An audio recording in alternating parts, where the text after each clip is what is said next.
Hey everyone, it's Friday. And as you know, every Friday I tell one hell of a captivating true story while cooking a dish in my kitchen. Today, we're all about spies and pies. We're talking about espionage and murder and traditional English steak and ale pie. This is a story that traces all the way to the highest levels of Russian politics and back to an English city called Salisbury.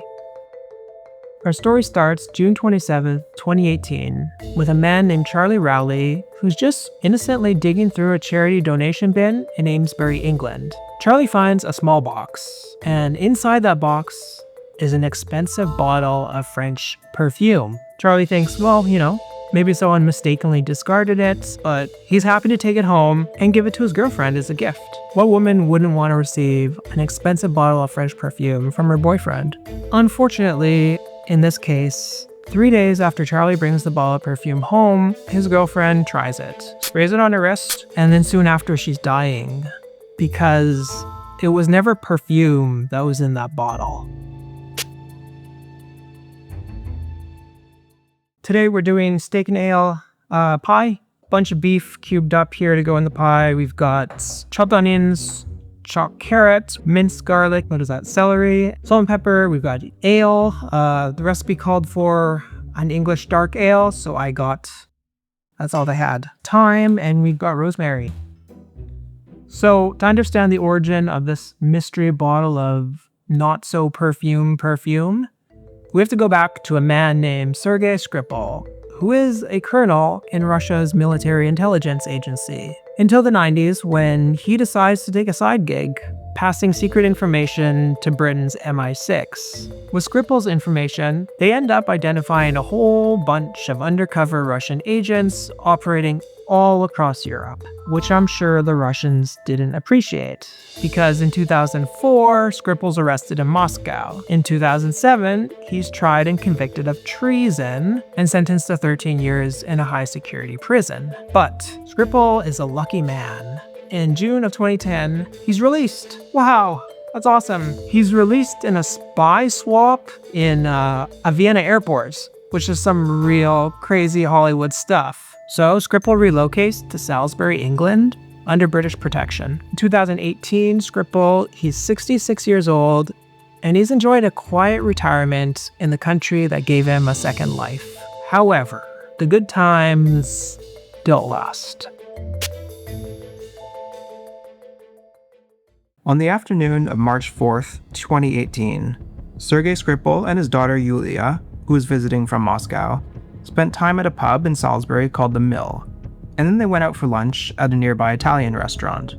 But by mid-afternoon, the two of them were found slipping in and out of consciousness on a public bench. So, Sergei and his daughter Yulia, they're rushed to Salisbury Hospital and placed in an induced coma to prevent organ damage. The police officer who responded to the scene, he's also hospitalized. That's interesting. Okay, and now we are going to add the ale.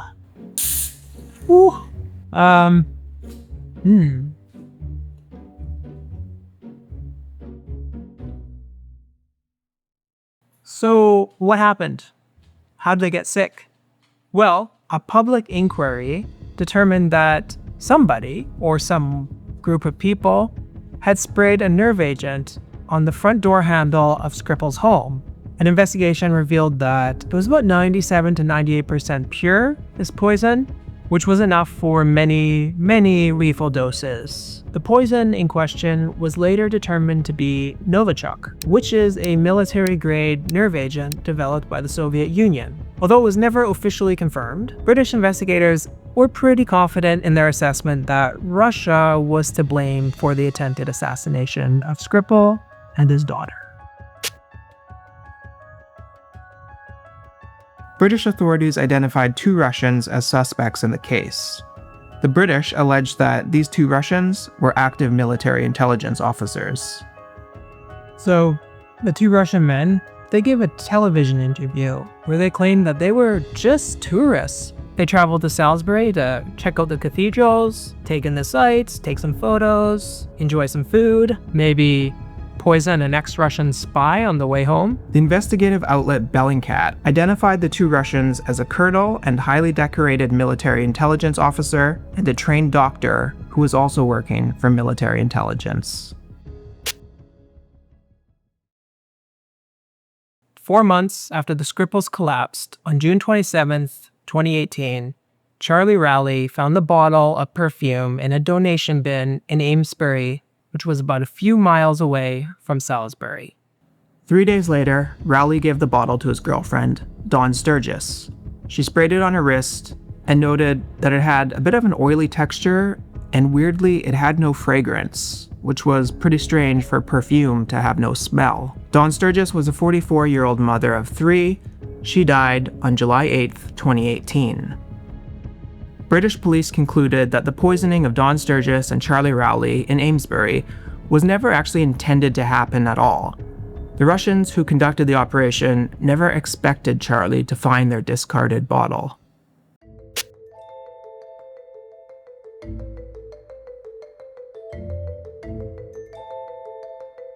A failed assassination attempt, a perfume bottle full of poison, and an innocent woman dead. This wasn't some Hollywood spy thriller. This was real life, and this was an ending that no one had planned for. I guess the takeaway of the story is, I don't know, be careful when thrifting, because every discarded item has a backstory. And if you're really unlucky, you just might end up getting a little more than you bargained for.